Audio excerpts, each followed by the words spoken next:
Hello friends, नमस्कार। स्वागत है आप सभी लोगों का अपने यूट्यूब चैनल एग्जाम टेबल पर। मैं अविनाश कुमार आज फिर से एक नए वीडियो के साथ आप लोगों के सामने उपस्थित हूं। दोस्तों, आज मैं आप लोगों को इस वीडियो में भारतीय संविधान में प्रारूप समिति के बारे में बताऊंगा कि प्रारूप समिति में कुल कितने सदस्य थे और प्रारूप समिति के अध्यक्ष कौन थे और प्रारूप समिति का गठन कब किया गया था और क्यों किया गया था। दोस्तों, सबसे पहले मैं आपको बता दूं कि भारत का संविधान बनाने के लिए एक संविधान सभा का गठन किया गया था और वो संविधान सभा का गठन कैबिनेट मिशन 1946 की अनुशंसा पर किया गया था। क्वेश्चन पूछा जाता है कि संविधान सभा का गठन किसकी संस्तुतियों पर किया गया था, तो कैबिनेट मिशन 1946 की अनुशंसा पर किया गया था।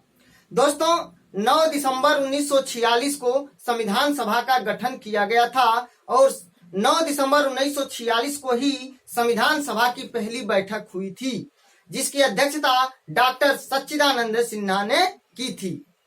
तो ध्यान रखिएगा, संविधान सभा के अस्थायी अध्यक्ष डॉक्टर सच्चिदानंद सिन्हा थे। संविधान सभा के पहले अधिवेशन की अध्यक्षता डॉक्टर सच्चिदानंद सिन्हा ने की थी और संविधान सभा के उद्घाटन अधिवेशन की अध्यक्षता डॉक्टर सच्चिदानंद सिन्हा ने की थी। तो अस्थायी अध्यक्ष, पहला अधिवेशन या 9 दिसंबर 1946 या संक्रमणकालीन अध्यक्ष संविधान सभा के, इन सभी प्रश्नों का उत्तर हो जाएगा डॉक्टर सच्चिदानंद सिन्हा। दोस्तों, 2 दिन के बाद 11 दिसंबर 1946 को संविधान सभा का अस्थायी अध्यक्ष डॉक्टर राजेंद्र प्रसाद को चुन लिया गया।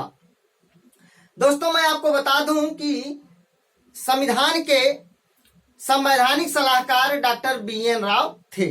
संवैधानिक सलाहकार डॉक्टर बी.एन. राव थे और संवैधानिक सलाहकार समिति के अध्यक्ष सरदार वल्लभ भाई पटेल थे। दोस्तों, डॉक्टर बी.एन. राव ने भारतीय संविधान का प्रथम प्रारूप तैयार किया था, जिसमें 243 अनुच्छेद और 13 अनुसूचियां थी। ध्यान रखिएगा, डॉक्टर बी.एन. राव ने संविधान का, भारत के संविधान का प्रथम प्रारूप तैयार किया था, जिसमें 243 अर्थात 243 अनुच्छेद और 13 अनुसूचियां थीं, जिस पर विचार करने के लिए संविधान सभा ने 29 अगस्त 1947 को डॉक्टर भीमराव अंबेडकर की अध्यक्षता में एक प्रारूप समिति का गठन किया था। फिर से मैं बोल रहा हूं, ध्यान दीजिएगा कि संविधान सभा ने 29 अगस्त 1947 को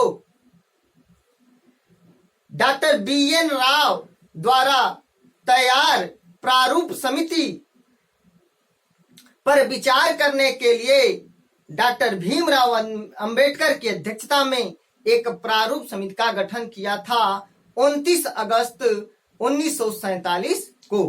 दोस्तों, प्रारूप समिति में कुल 7 सदस्य थे, जिसमें डॉक्टर भीमराव अंबेडकर को अध्यक्ष बनाया गया था। जब आपसे क्वेश्चन पूछा जाएगा कि प्रारूप समिति में कुल कितने सदस्य थे, तो 7 सदस्य थे।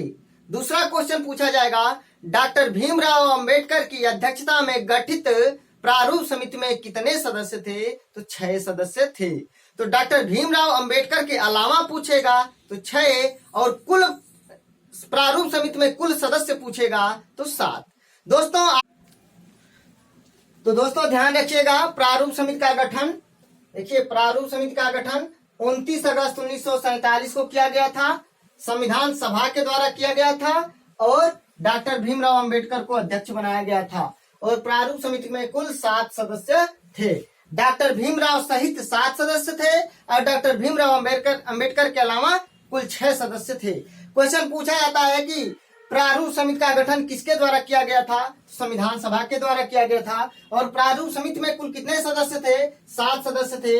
डॉक्टर भीमराव अंबेडकर की अध्यक्षता में गठित प्रारूप समिति में कुल कितने सदस्य थे, तो 6 सदस्य थे। प्रारूप समिति के अध्यक्ष कौन थे, तो भीमराव अंबेडकर थे।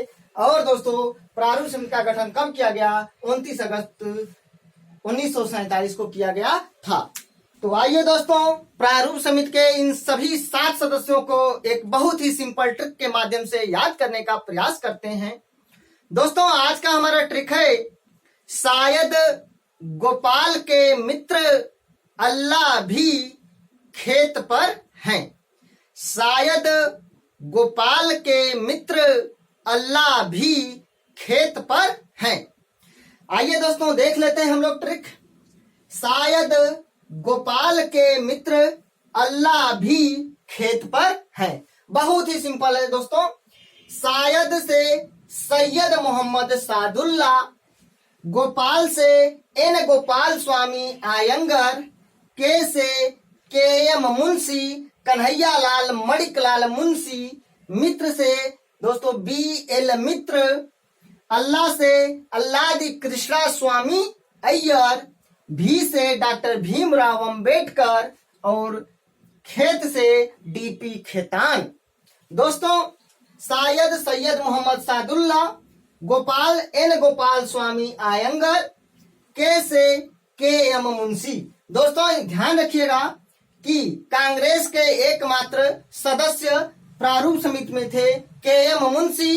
क्वेश्चन पूछा जाता है कि कांग्रेस के एकमात्र सदस्य प्रारूप समिति में कौन थे, तो उनका नाम है के एम मुंशी, कन्हैया लाल मणिकलाल मुंशी। उसके बाद दोस्तों मित्र बी एल मित्र। ध्यान रखिएगा दोस्तों, कुछ समय के बाद बी एल मित्र ने त्याग पत्र दे दिया, इस्तीफा दे दिया।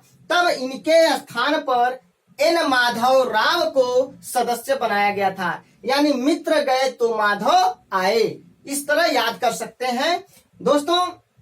तो ये क्वेश्चन इंपॉर्टेंट है, पूछा जाता है कि प्रारूप समिति में बी एल मित्र के त्याग पत्र देने के बाद उनके स्थान पर किसे प्रारूप समिति में शामिल किया गया था, तो एन माधव राव को शामिल किया गया था।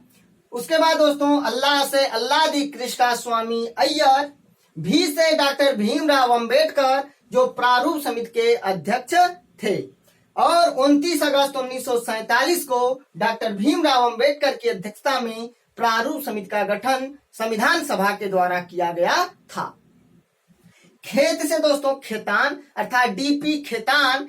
दोस्तों, डीपी खेतान की कुछ समय के बाद मृत्यु हो जाती है, तब सदस्य किसे बनाया जाता है प्रारूप समिति में, तो टीटी कृष्णामाचारी को। यह भी क्वेश्चन पूछा जाता है कि डीपी खेतान के स्थान पर प्रारूप समिति में किसे शामिल किया गया, तो टीटी कृष्णामाचारी को। और ध्यान रखिएगा, टीटी कृष्णामाचारी राजस्थान रियासतों के का प्रतिनिधित्व करते थे। क्वेश्चन ये भी पूछा जाता है कि प्रारूप समिति में वो सदस्य कौन था जो राजस्थान रियासतों का प्रतिनिधित्व करता था, तो टीटी कृष्णामाचारी।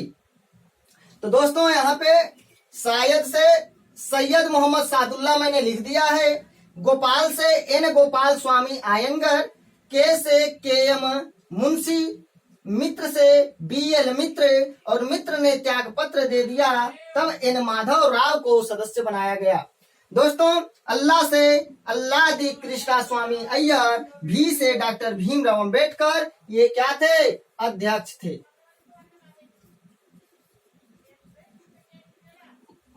बहुत ही इंपॉर्टेंट है, क्वेश्चन पूछा जाता है प्रारूप समिति के अध्यक्ष कौन थे, तो डॉक्टर भीमराव अंबेडकर थे।